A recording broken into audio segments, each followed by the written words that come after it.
ত্রয়োদশ জাতীয় সংসদ নির্বাচন এবং গণভোট একই দিনে অনুষ্ঠিত হবে।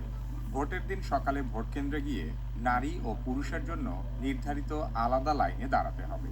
ভোট কক্ষের বাইরে ঝোলানো ভোটার ক্রমিক নম্বর দেখে অথবা দায়িত্বরত আনসার সদস্যদের সহায়তা নিয়ে নির্দিষ্ট কক্ষে প্রবেশ করতে হবে। কক্ষে প্রবেশের পর প্রথম পোলিং অফিসার ভোটারের নাম ও নম্বর যাচাই করবেন এবং ভোটার তালিকার ছবির সাথে ভোটারের চেহারা মিলিয়ে দেখবেন। এরপর পোলিং অফিসার ভোটারের নাম ও ক্রমিক নম্বর জোরে উচ্চারণ করবেন, যাতে এজেন্ট ও সহকারী প্রিজাইডিং অফিসাররা তা শুনতে পান।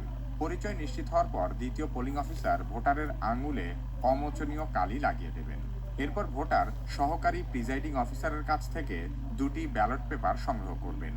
গণভোটের জন্য গোলাপি ব্যালট এবং সংসদ সদস্য নির্বাচনের জন্য সাদা কালো ব্যালট দেয়া হবে।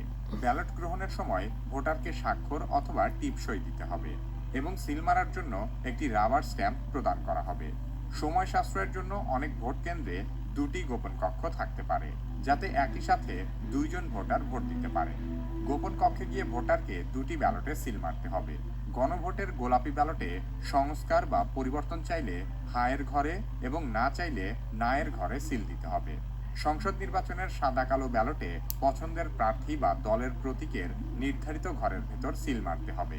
সিল ঘরের বাইরে চলে গেলে ব্যালটটি বাতিল হয়ে যেতে পারে। সিল মারা শেষে ব্যালটটি প্রথমে লম্বালম্বিভাবে এবং পরে আড়াআড়িভাবে ভাঁজ করতে হবে, যেন সিলের কালি অন্য ঘরে বা প্রতীকে না লাগে।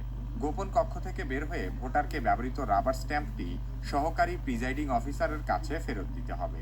এরপর নির্ধারিত ব্যালট বক্সে একই সাথে দুটি ব্যালট পেপারই ফেলে দিতে হবে। এই সহজ প্রক্রিয়ার মাধ্যমেই ভোটাররা তাদের ভোটাধিকার প্রয়োগ করতে পারবেন।